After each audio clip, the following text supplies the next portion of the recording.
It's a little more risky to hire from external and a little less risky to hire internally. And it's very hard to sometimes convince organizations and their decision makers that the first 90 days is written for anyone and everyone. The executive is supposed to just sit on their hands, wait until day one, and then start to run. Because interim management is about managing, leading the transition. They have very little time to onboard and induct themselves.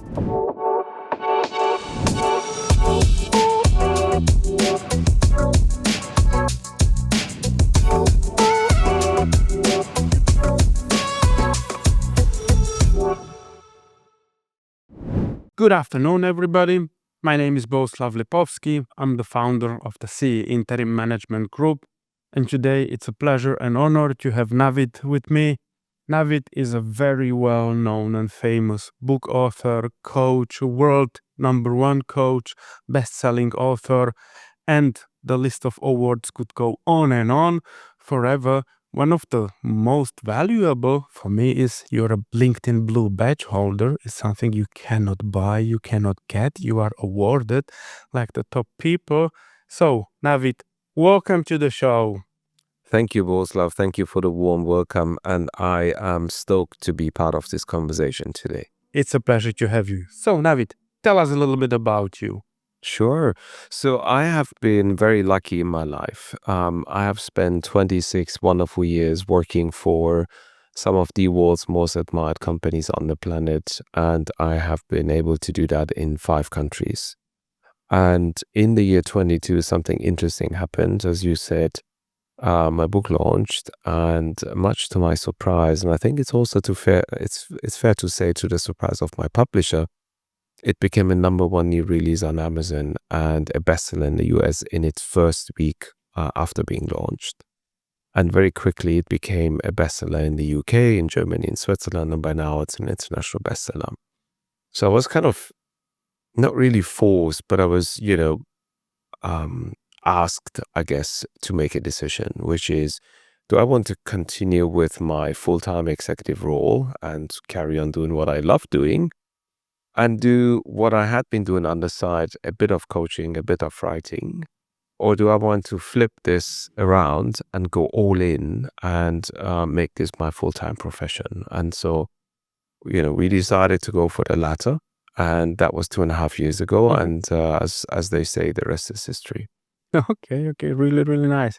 And it brought you, by the way, to Dubai and to what you do today, and that's executive transitions. Because as you just said, you had to make the decision to go into a transition. So why executive transitions? Why it is an important topic? Sure. So as I usually say when I'm on a big stage, I was actually in Baku 2 days ago and spoke at the Global CEO Summit there, addressing 400 CEOs. The very first slide I have up is my why. And that's usually something along line, I'm on a mission.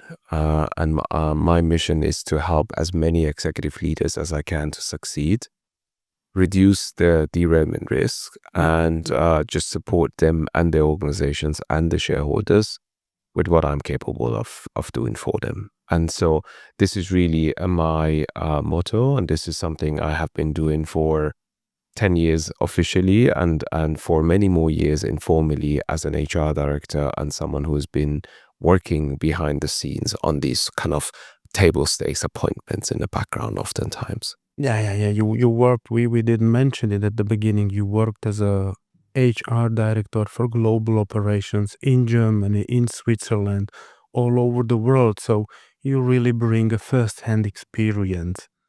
So we all know what the risk is with a failed hiring.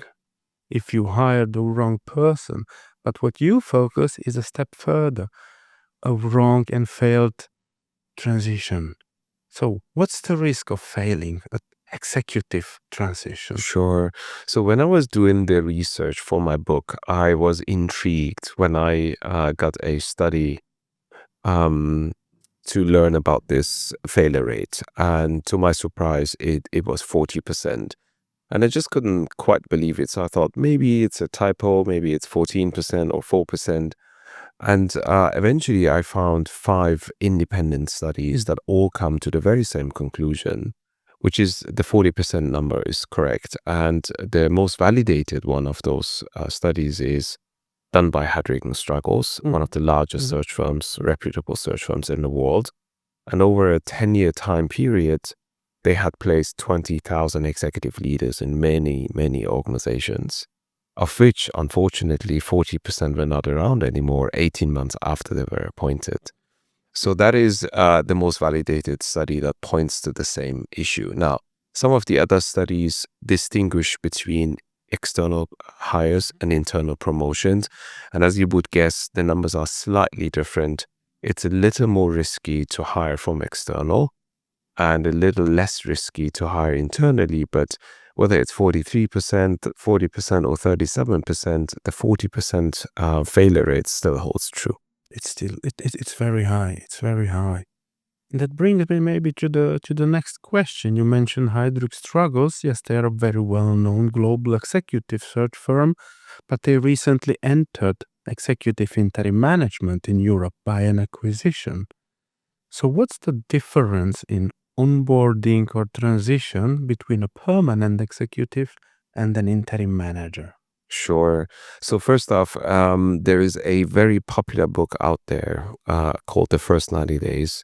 That was written by a professor, Michael Watkins is his name. And that book has sold over 2 million copies.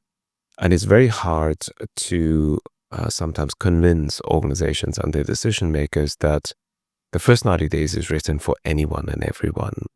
And for the same reason, it can't be fit for purpose for the top level leadership in any organization. The book actually has the subtitle, Critical Success Strategies for Leaders at All Levels. And what's written for all levels of leaders cannot be fit for the top level leadership. That's at least my interpretation. And so, yes, the interim management is a fantastic world in itself. I have no idea why Hadrigan Struggles is entering that field. What I can say is that it's a general trend that I've seen with the large Shrek firms, as they're often referred to. This is Spencer Stewart, Hadrigan Struggles, Egon Zehner, Korn Ferry, and Russell Reynolds, is the fact that they are broadening the portfolio of services. So search probably will always be core to what they do. But if we take the example of Korn Ferry, they also have bought psychometric companies. They have bought all sorts of different HR propositions and HR service companies, because it's probably an easy case for them to say, hey, we got already a search mandate in this large organization. How about we offer them the additional services that we now offer? So that's kind of just from an outsider point of view, is my interpretation as to why someone like Hadrigan might be interested in that field. But coming back to the distinction between an interim manager and an executive level leader, again, bearing in mind that the first 90 days suggests that the executive is supposed to just sit on their hands, wait until day 1, and then start to run, and on day 90 they will be done, which I am sure you will agree with me that it's never the case with any executive. So the double diamond framework that I speak about in my book looks at the transition journey more like a 12 plus months journey, which is one of the main reasons why when I contract with executive leaders, I never contract below a 12 months tenure, just because it's usually the time that it takes for them to succeed in a newly appointed C-suite role. Now, the interim world works very differently, and as a matter of fact, it's in my book, I talk about the top 10 interventions as to what is it that executive leaders can do to be more successful during their transition. And one of the examples I cite is from the world of interim management. So if you think of an interim manager, and I'm sure you know them much better than I do, as someone who runs one of the largest interim management agencies in Europe, they have very little time to onboard and induct themselves. Oftentimes, let's say if it's a 6 months engagement, they have to really onboard themselves probably during the first week on the assignment.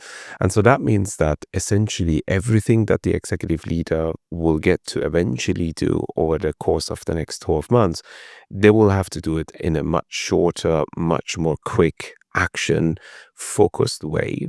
And so that's kind of the main distinction between what is the difference between an executive transition and what a typical interim manager would do to onboard and induct themselves on the assignment, on the organization, and what is the task at hand. Yes, we say an interim manager hits the ground running from day one. Mm-hmm. And by the time the permanent executive is onboarded and stationed, the interim manager is long gone. Yeah, so it's the speed of intervention. Talking about the executive levels, and here I will go even a bit to the cross-cultural effects. You worked in Germany a lot, which is a traditional structured culture. Now we are here in a beautiful Dubai, which is also a hierarchical structure. You're a coach, coaching top-level executives. Why do top-level people need a coach? What's the benefit for them? Yes. So if I'm not mistaken, I think there is a very famous tennis tournament going on in Abu Dhabi as we speak. And there was another famous one taking place in Dubai, I believe, last week. And so if you look at some of the world's most admired players in the sporting world, whether it's tennis, football, or any other discipline, they actually often have more than one coach that they work with. Okay. And so the same analogy applies to the leadership world. I mean, I have been 20 years in the HR function, and I have worked with many coaches myself. And I've also hired many coaches for the top level leaders in the organizations that I had the privilege to work for. And of course, coaching can be considered in many different disciplines. One of them is kind of remedial. You know, there's a behavior issue, there's a leadership challenge, there is something that needs fixing. And of course, there's also someone as a coach that can help with that. My interpretation and my kind of philosophy in coaching is the opposite of that, which is, okay, if I'm, Nadal or Federer or someone of that caliber, how can I be at the top of my game more than one, year in a row? And so for that, I probably need to work with others who have helped other top athletes to stay at the top of their game for an extended period of time. So that's kind of the first modality I want to mention here. And the second one is, again, if you think of the coaching profession as a, adjacent field to the medical world, there are many, many GPs out there. And if I ever needed a GP, I would probably Google the closest one that's available and has an available time slot for me, and I would just seek their advice. But God forbid, if I had a serious issue, I wouldn't mind even traveling to a different country to sit down with the absolute expert, the guru in their field, to get the issue that I have treated. And so the same applies to the world of coaching. Whilst there are many, many generalist leadership development coaches out there, and life coaching is probably an even bigger field, there are very few people who actually do what I do. And this is why this field of transition coaching still is a niche, still is a deep subject matter expertise, and an area that is not conquered by too many coaches as we speak. Yes. If we compare just the executive search as a mainstream and then executive interim management, it's a niche, because interim management is about leading the transition by the people. They lead the transition. So you are in a niche field. Exactly. That's why it's a pleasure to have you here. How would you compare the culture, the business culture in Europe versus here in Dubai? What are the differences? Well, again, I don't claim to be a cultural expert, but I think as someone who speaks 4 languages and has been living and working in 5 countries, I know a thing or two about the differences and maybe the distinctions between the different cultures. And also I might go as far to say that I don't think there is one culture in Europe and there's one culture here in the UAE. There are, a hot pot of multiple cultures that ultimately make it up. I mean, in my book, I actually use the example of moving from Germany to the German-speaking part of Switzerland.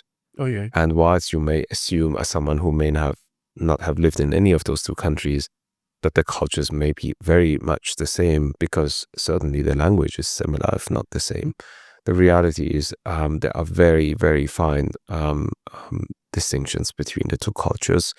And, if I look at this mug in front of me, if I wanted to order a cup of coffee at a cafeteria in the head office in Germany, let's say if I'm working for Siemens, I would walk up to the individual and say, ich bekomme einen Kaffee, which means I will get a coffee.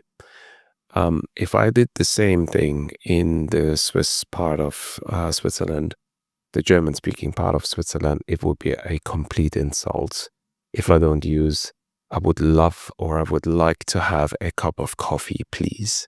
So you see how the same sentence and the same intent can be interpreted very, very differently just because the culture is different. I think what's really unique about the culture here in the UAE in particular, and I've been here only for 2.5 years, and I used to live here back in the year 2007 very briefly, is the fact that it really is a very diverse culture. And so if you look at international schools, if I wanted to use that example, our son went to an international school in London, and they had 42 nationalities in his school.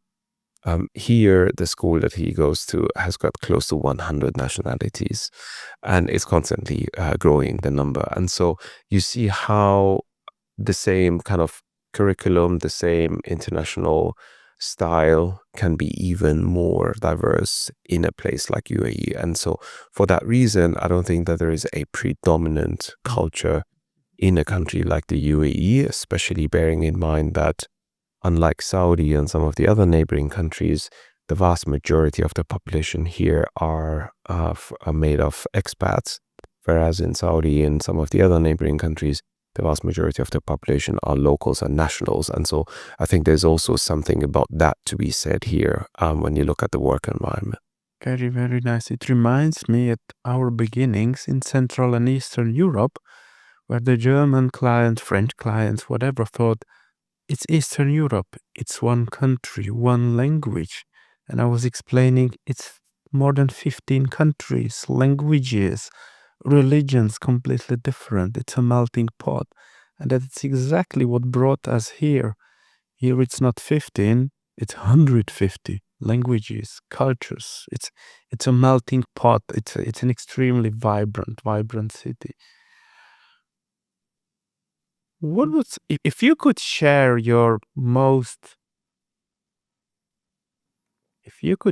best case study from your experience in coaching, in transition, the most successful transition, what would it be? I think it's really tricky because I have many of those cases to talk about. But if I wanted to pick out one, this is the case study. So this individual approached me actually before she was appointed into a top-level leadership role, which, again, if anyone has read my book, is the perfect example of how coaches should be brought in.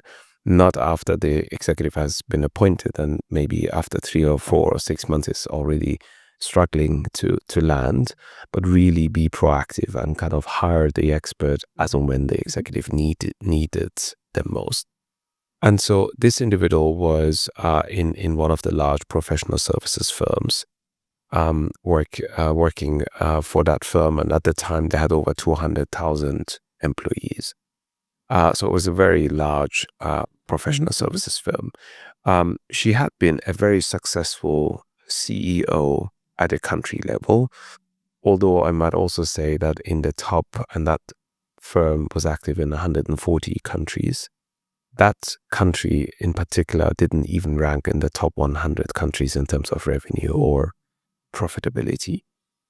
So she was by all means a small country CEO. In other companies, you would probably call her a GM. And she did involve and offer herself up in a major global transformation program. I think initially as a co-lead, and later on when the lead was appointed to a permanent role, she was the leader of that global transformation program. And that gave her visibility to the exco and in particular to the chairman of the firm. And he really, really liked her approach to managing something that was very delicate. If you have an established ways of working and you have very senior partners who are very established in the roles and are generating the numbers and the revenue and everything, getting them to think about doing things differently can be very challenging. And she really found a way to make that work. So much so that he thought, okay, I am deeply unhappy with the chief people officer that I have in the firm. I will ask her out and I will ask this other lady to come and become the chief people officer. Now, what most people won't know by now is the fact that she had never worked in the HR function in her life. And all she had worked for was this professional services firm. And she had worked her way up as a junior associate all the way to partner, senior partner, and eventually the managing director of the business. So on the day this appointment was announced, something happened with two members of the HR leadership team. These were two individuals who previously had been highly thought of, had been in a way destined to eventually become the chief people officer, but the firm decided not to open up a process and did certainly not invite these two individuals to participate. And that really posed her with a huge challenge, which is rejection right from the outset. And so much so that in her first weeks after being appointed chief people officer, one of these two individuals who was pretty aggressive was having conversations with other EXCO members that she was a business partner to say, can you believe it? The firm has appointed someone into the most senior HR position in the world who has no prior experience in the HR function whatsoever. And you look at someone like myself and you wonder, what's the future holding for me? So she was really actively campaigning against her incoming line manager. And of course, this had to be dealt with. So she was really walking into what I call the minefield of executive transitions. The first challenge that she was confronted with was the big promotion challenge. While she was the most senior person in a small country, she certainly had never worked outside of that country and clearly never at the EXCO level in a group entity. The second challenge that she was confronted with was the intercultural challenge. Again, as someone who, grew up in the African continent and led one of the countries there, coming to London and being based out of the global headquarters of a professional large services firm is a whole different game, and it comes with different kind of cultural challenges in itself. She was also faced with a cross-functional move. Again, she had never worked in the HR department, and now holding the most senior role and responsibility for the HR function is a challenge in itself, but certainly if you don't have that background and that experience. And then some of the other challenges that she was confronted with was that she didn't have a planned handover with her predecessor. The predecessor was obviously very disgruntled about the fact that the chairman had dared to, ask her out. And so she could expect very little from that individual in terms of productive handover conversations and real candid conversations around watch-outs and other kind of political minefields. Which kind of brings us to the next challenge that she would face, which was Michael Watkins refers to this as corporate diplomacy challenges, which I think is a very nice word that Americans are using for what I would call politics. So again, if you move from a country operation into the global head office, you should expect politics to come your way in a massive way.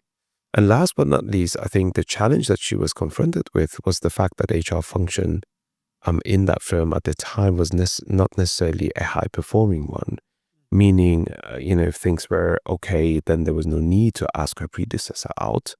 But the fact that there was this departure forced through by the chairman meant that he was deeply unhappy with how the people function had engaged or not engaged with the business leaders. And he really wanted to appoint a business leader to bring a fresh kind of, air and a fresh mind to the people function to really be closer to the business. So, no matter which one of these challenges you look at, Bohuslav, I think it's fair to say that any one of these challenges could be fatal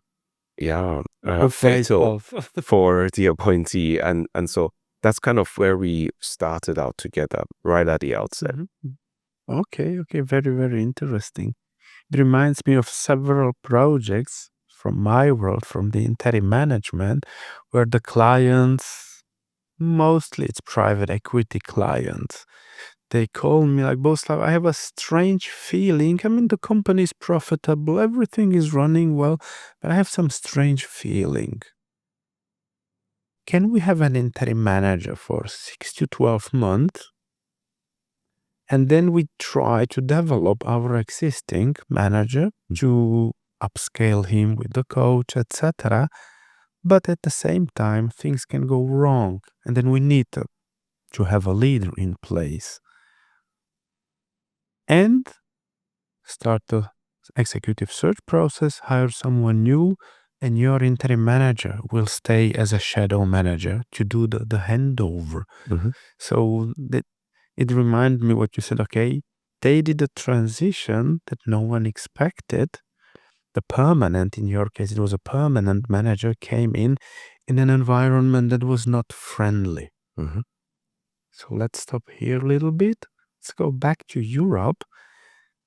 The business environment is not exactly friendly there. No? We have a recession, we have a deindustrialization, and a lot of our projects are critical downsizing, right-sizing, restructuring, preventing insolvency, etc. So our interim managers are parachuted not in a friendly environment. What would be your recommendation in such a situation for the first, I cannot say 90 days because it's mid of the transformation in our case. What would be your recommendation for crisis management? What would be your recommendation for interim crisis manager to focus on during the first 20 days? Sure. So this brings up a piece of research that I was lucky enough to find. And the name of the gentleman is Anton Fishman. He's retired by now, but he used to work for one of the largest interim management firms in the world called Boydin at the time. I think this was before they were broken up and sold to different shareholders. And he was an organizational psychologist, so he had a psychology background. And as someone who was very keen to learn more about what are the essential ingredients for success, he set out a pilot initially that was later approved by the board of Boydin. And so he interviewed a large number of interim managers, typically for up to 2 to 3 hours long.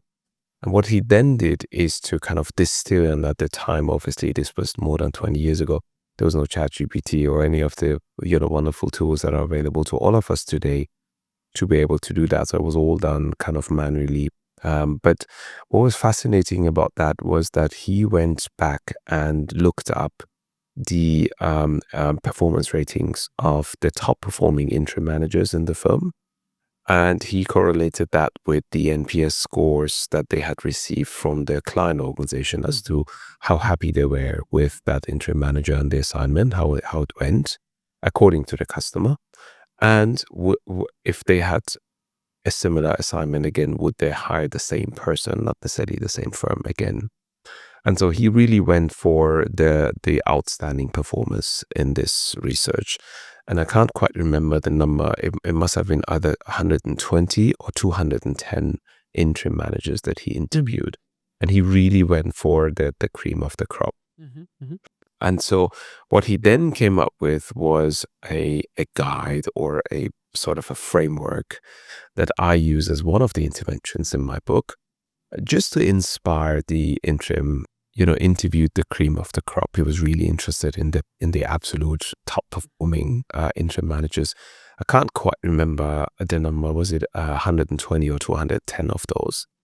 And he really then distilled the key insights and created a guide, not necessarily for those same interim managers, but for every other interim manager in the firm. And they had to go through that learning process to understand that, okay, what are some of the other interim managers, some of the best in our field, doing differently than what I am doing, so that I could potentially move my, customer NPS scores up and my actual performance ratings up.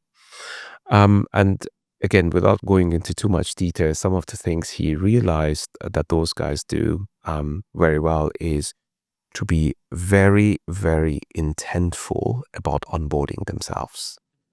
Meaning not assuming that, okay, it's my day one at work. I assume I will be, given all the materials that I need to really dig deep into this common assignment, but to actually request those materials ahead of the actual start date. One of the other interventions that he came up with was to be a fly on a wall during the first 3 days after starting an assignment, meaning not committing to any major action or recommendation for that matter. Although there is always the urge, and I think that the urge is probably bigger for an interim manager than it is for an executive, because they want to deliver value, because they know they have a short time in this firm, because they know they have been brought in to fix an issue, to solve a problem, and then be out of the door again.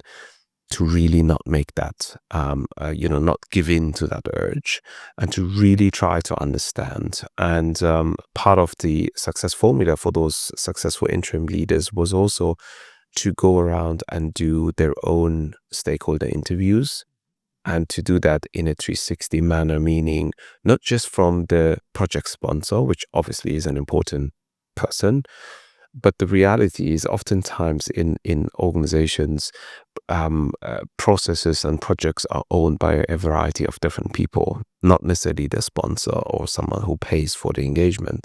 So that meant that, within 3 to 5 days, I believe was the idea, that the interim manager has done their homework, has conducted their research, has been able to not only collect the data, but to do the deep analysis as to what am I looking at here. And to his surprise, and also to my surprise, what that then triggered was for the interim manager to go back to the original sponsor and present them with the findings. And oftentimes, I think in over 60% of the cases, renegotiate the original mandate. Meaning, okay, dear CMO, you brought me in to fix your omni-channel issue, and the project brief that I was shared with suggested that there is a huge issue on the system side of it.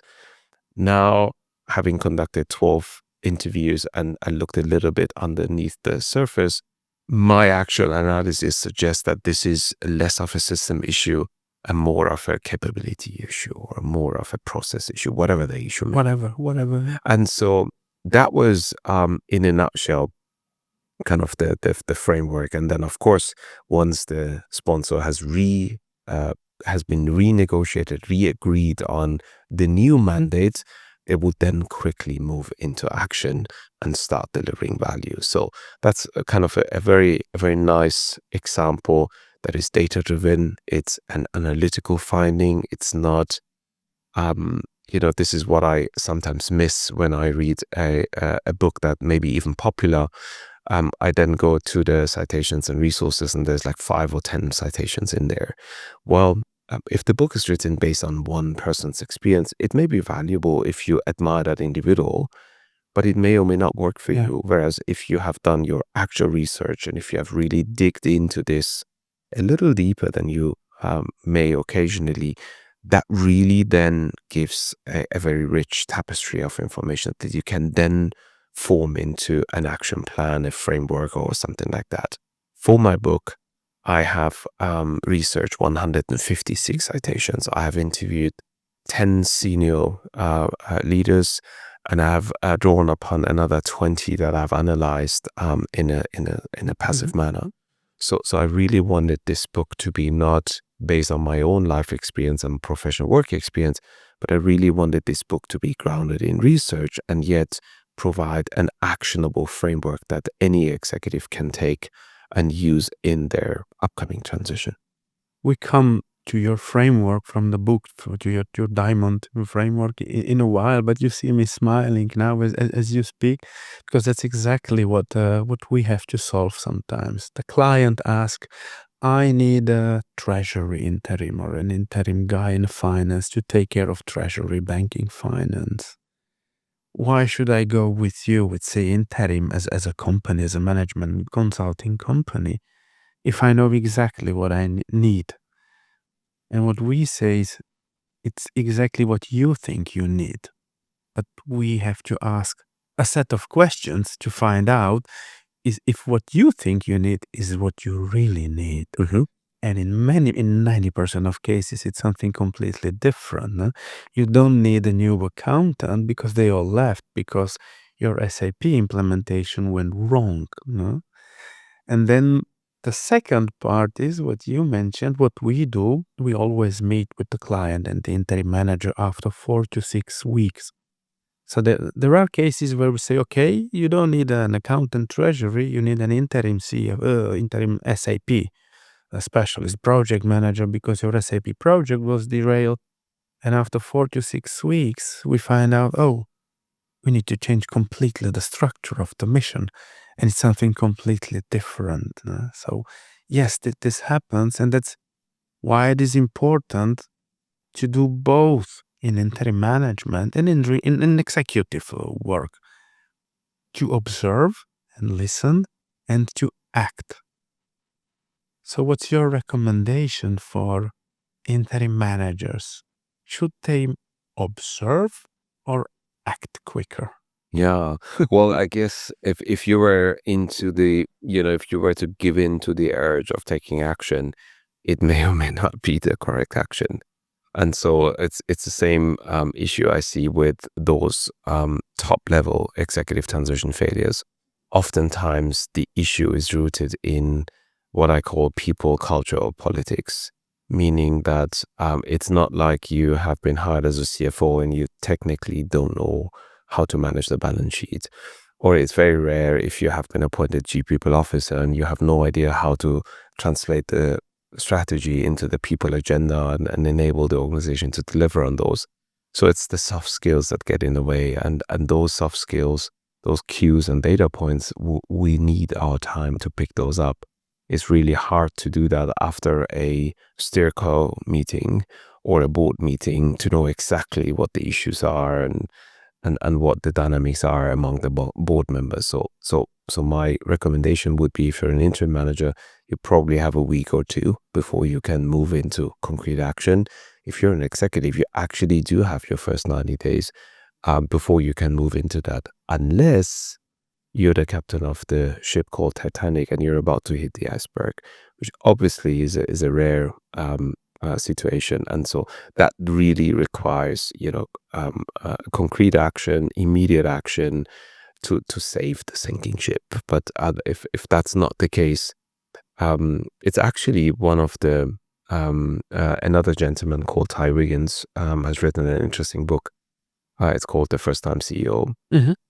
And he comes up with two insights. The first one is, what is the biggest regret that CEOs have a year after they have been appointed? Okay. And the biggest regret is not having moved quickly enough on replenishing or refreshing one or two individual leadership team members, because they wanted to take their time and they wanted to be generous and they wanted to give them a chance and all these good things. And so, yeah, well, that's the number one regret. And then the number one regret for those that have moved quickly is exactly that they made a firm statement that they could later not honor anymore, or they set the course of the firm in the wrong direction based on the very little available information at the time. But now that they have spent a month or 2 or 3 in the firm, they have now understood that actually that was probably not a good call, and that the course correction is going to cost them a lot of money and a lot of time. Whereas if they had taken their time to make that call, that would have, in hindsight, be a better idea. Yeah, what I say and strongly believe in, and I keep on telling it to our clients, when there is doubt, there is no doubt. Just do not waste your time. Make the move. There is risk, but be prepared to take the risk and manage the risks. Yes, and that brings me back to your original question as to what was the most successful transition case. And so I kind of painted a very bleak picture of what this lady was faced with. And so a few things we did right from the outset. I call it the discover phase in my double diamond framework, which is the -90 to day 0. There's another very capable gentleman called Michael Burrows, an American guy, who used to work for one of the reputable search firms. And he wrote this book. He and I got in touch many, many years ago. He sent me the manuscript of his book. I gave him some feedback, and he kindly gifted me a copy of his book. And his book is titled Before Onboarding. And I think it's a real shame that his book is nowhere near as popular and successful as the first 90 days, because he points out to something very important, which is if you are waiting for your day one in the role to start to onboard yourself, essentially all you do is leave money on the table. And so to come back to this particular case that I described, that lady reached out to me ahead of the actual start date, which meant that I could have a few sessions with her and equip her with the toolkit she needed to go around and start to interview key stakeholders, including member of the ExCo that would become peers to her, including her future line manager, who obviously had an intent to appoint her into this role. And sadly, because the predecessor or the incumbent wasn't available, that had to be left out. But she did reach out to her future leadership team, HR leadership team that she will inherit. And this is where she picked up the vibe from those two ladies who were a little more into conflicting kind of statements. And really, she saw firsthand doing those calls out of Africa with them that she's in for some kind of a trouble, because they are clearly not having any of that appointment. And so again, those are early data points, but they can be very valuable. So that's how we started out. And then she eventually moved into the role. She moved to London and started in her new position. And what she and I would do was a process that I learned when I worked for a company called GE, or General Electric. It's a particular process that I believe GE invented, if I'm not mistaken, where you and your inherited leadership team get into a room. It's a structured process, and it's meant to build trust, and it's meant to, open you up to the team that is going to be your direct reports.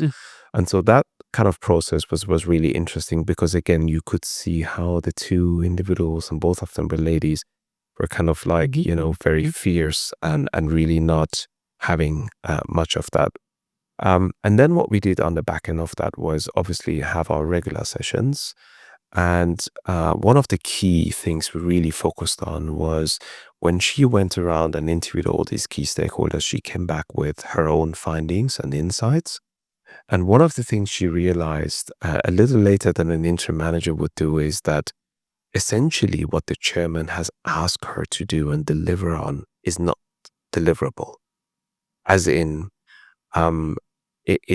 she did not have the capability nor the budget to make it happen. Now, this was a really tough situation, because if you have been brought in with a lot of, expectations, and you have been enrolled for 2 or 3 months, and you have done your initial digging and research, and you find out that, what is the task at hand is so much bigger than what you can actually objectively deliver on. There's 2 ways you can go about it. You can just buckle up and just hope for the best and just go in. Or you can do what a good interim manager does after a first week in the role, is to go back and say, okay, dear sponsor, in this case, dear chairman, these are the core items that I've been digging into. This is what the data is suggesting. And actually, what you're asking me to deliver on cannot be delivered with the current organization, the current budget. Now, and obviously she had 3 scenarios prepared, because you would never want just to offload an information like that to a chairman.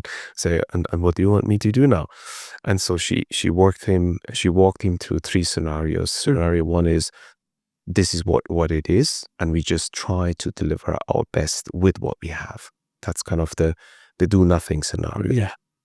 The other scenario is, we work with external resources and a mix of internal people to try to aim and stretch a little up towards that. And the third option, which was the option that she and I thought of it to be the least likely option that the chairman would agree to, which is what he eventually agreed to, was to double the budget for the people function for that year. Oh. Right? And that was an unexpected outcome. But again, you don't ask, you don't get. And so that really gave her a lot of wind under her wings. She then tackled one of the ladies who was the most aggressive.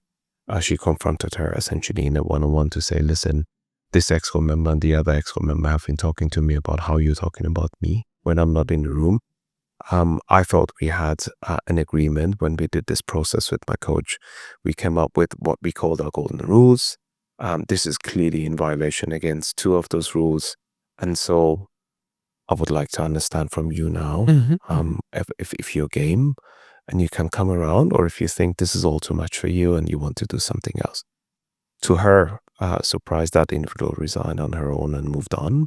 So, and the second person was actually, I think the fact that she was a bit aggressive and not really playing along was the fact that she was too tired. She had seen and worked with 3 CHROs in a span of less than 5 years, and she was just too tired to adjust to the new one and the new one and new one. And she found her an early retirement solution. So that means that she obviously backfilled those 2 roles with 2, hungry, capable individuals. She had almost doubled the budget for the people function. She had really everything going for her now. And one of the things we did with her was to meticulously prepare her for those crucial conversations with the chairman, of which she had 4 in the year. So every 3 months he would want to see her, and she would obviously do a bit of a download as to where are we with the people plan and the execution of it and so on. But the fact that she and I meticulously prepared those, and I mean, to the degree that I would pretend to be the chairman and she would pitch to me and I would record that. And then, so beforehand, she would obviously work with me on what are some of the 2 or 3 key messages I want to land with the chairman in that upcoming conversation a month down the line. And then I would work with her to refine and kind of get the pitch perfect. And then I would get her in the room and say, okay, now pitch to me. Imagine I'm the chairman. Now it's your opportunity to convince me to whatever you want from me. And so we would then record that and we would together watch the replay. And then I would give her feedback as to this is how it worked. This is what didn't work. This is what needs improvement and so on. And so as and when she had those actual conversations with the chairman, she would usually ring me up from an airport or some other place to say, let's do a quick download. And the download was 10-15 minutes really as to, okay, were you able to land the key messages? If yes, what do you think worked well? What can it be improved?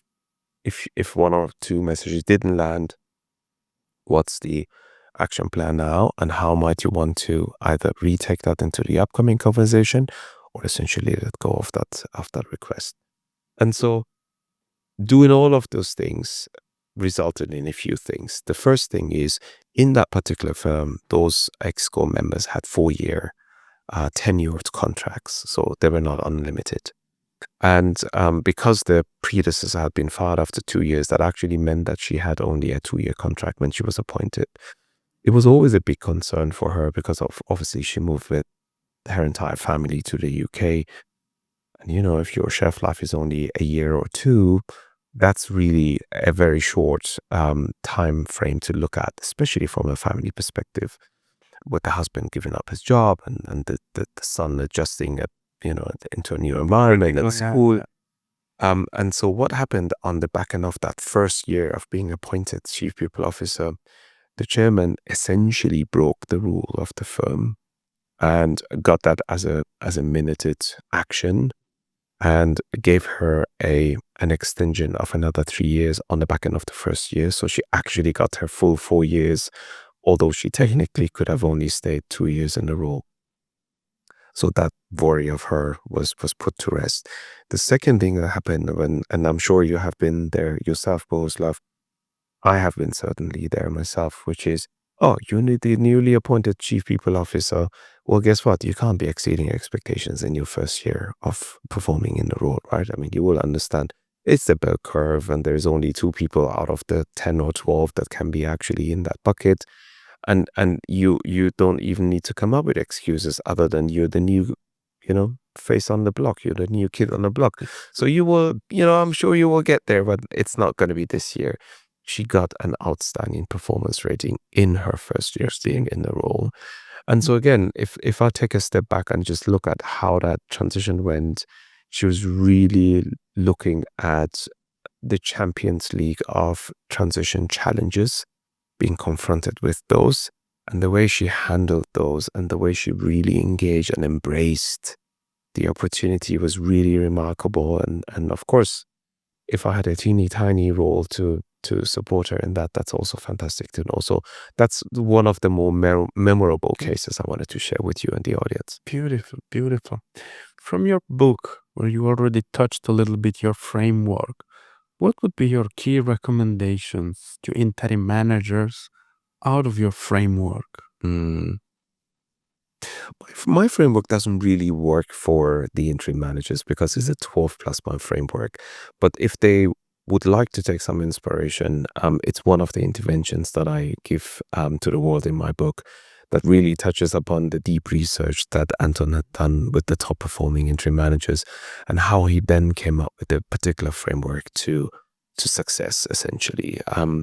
And allow me to say that if you or anyone else wanted to get their hands on the actual data, Anton has kindly agreed with me to share that with anyone that's interested in the data as well. So that will be kind of my gift to anyone that is in the interim management world and would like to kind of, induct themselves in what some of the top interim managers in the world have done that made them so successful. Yeah, we have already an article on our webpage with you, so the interim managers can find a lot of data there and reach out to you directly. Good. Now let's go geographically to where we are. Let's go to Dubai. Would you recommend your top executive to move to Dubai? Oh, well, it's someone taught me that early, which is every time you get a tricky question, it depends is the correct answer. So it really depends. The first thing is, if that manager or executive has never worked outside of the home country, I think they're probably better off seeking a first assignment with the same organization in a country that is similar to the one that they are operating in right now. I think, if you think of taking a risk, and certainly moving countries is taking a risk. And if you combine that with a new company, that's certainly a second risk.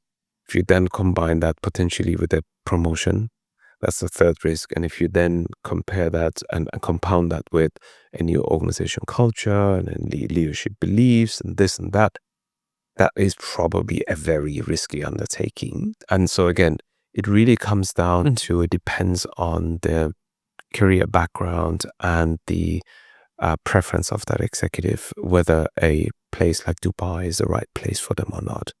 But if they have done one or more assignments, if they enjoy being outside of their comfort zone, if they don't mind to give everything they have to the role to make it work, then I think it's one of the most exciting places to be. It certainly is also for me as a solopreneur, which is one of the main decisions. I actually came to the UAE with my family.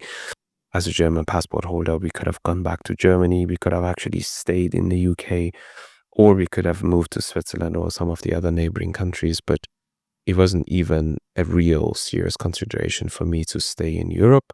But I really wanted to be based in the most vibrating region in the world where the economic growth is positive. Okay. The outlook, not just for this year, but for years to come, is a very positive one, where you have an enormous, number of opportunities coming your way, and also where maybe coaching as a field is not quite as mature and established as a market like the UK or the US, where coaching has been around for many, many decades, and the availability of top coaches is exceptionally good. And so those were kind of the data points that I did look at. And in a way, you could also make the case for executive leaders, I'm sure. Thank you very much for your contribution, for your nice words. It was a pleasure having you. Thank you. Thank you so much, Bohuslav. It was my pleasure.